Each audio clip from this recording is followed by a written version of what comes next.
Várias pessoas têm me perguntado sobre o atentado terrorista que aconteceu essa semana em Londres, cometido por um cristão que chegou a alugar um carro, a pegar um carro e atropelar 10 pessoas na saída de uma mesquita no dia sagrado para os muçulmanos.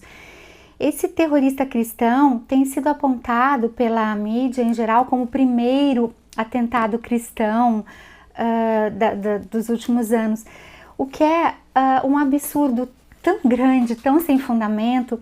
Acontece que nós, na verdade, nós na mídia, durante muitos anos, uma parte da mídia, e eu vejo isso analisando como jornalista essa questão há muitos anos, nunca usa a expressão terrorista cristão.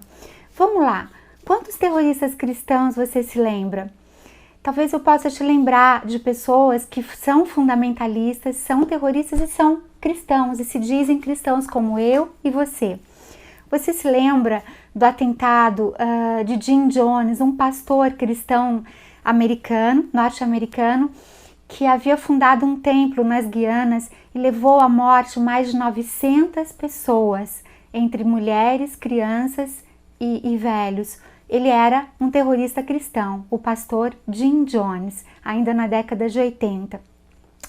Em 95, Timothy McVeigh, um norte-americano cristão fundamentalista, cometeu o maior atentado da história dos Estados Unidos até então, em 95. Ele matou mais de 80 pessoas numa explosão em um prédio em Oklahoma City.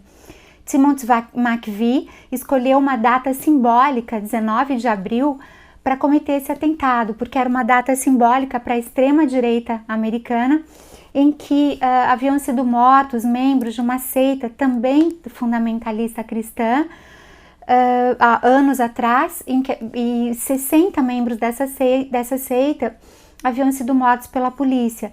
Timothy McVeigh, o terrorista cristão, planejou esse ataque durante meses e foi um ataque que chocou o mundo inteiro na época.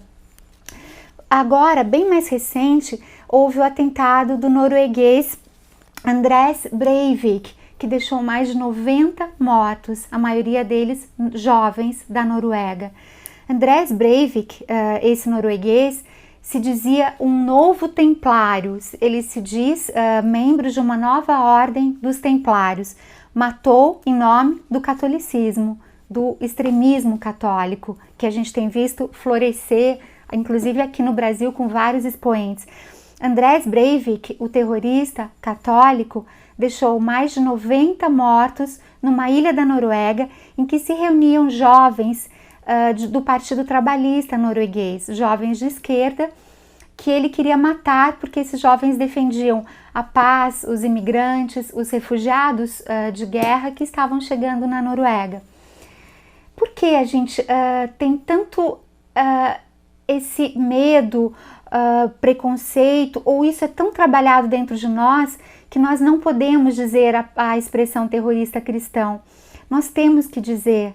E só isso pode aplacar o ódio ou a ignorância de achar que apenas o outro comete atentados, que apenas o outro erra, que apenas o outro odeia, que o ódio não está em mim, não está em nós cristãos, está sempre no outro muçulmano, assim como há alguns anos, não muito tempo atrás, ainda nesse século ou no século passado, os nazistas colocaram o ódio nos judeus. Hoje nós colocamos todo o ódio e toda a culpa por todos os problemas que estão acontecendo no Ocidente nos muçulmanos. É exatamente o mesmo ódio que foi colocado nos judeus e hoje é colocado nos muçulmanos. Os judeus têm uma expressão para isso, bode expiatório. Da onde vem essa expressão bode expiatório? Na tradição judaica, uma vez por ano, um bode é queimado perto da Páscoa, girando numa espécie de rolete em que as pessoas fazem uma vala. Esse bode é colocado vivo para queimar e supostamente esse bode expia os pecados. O bode expiatório tiraria os pecados cometidos pelos judeus e que passariam ao bode, e por isso eles seriam perdoados. O terrorismo cristão existe, assim como o terrorismo judeu, sobre o qual eu vou falar no próximo vídeo, e nós temos que parar de achar que o ódio está apenas no outro.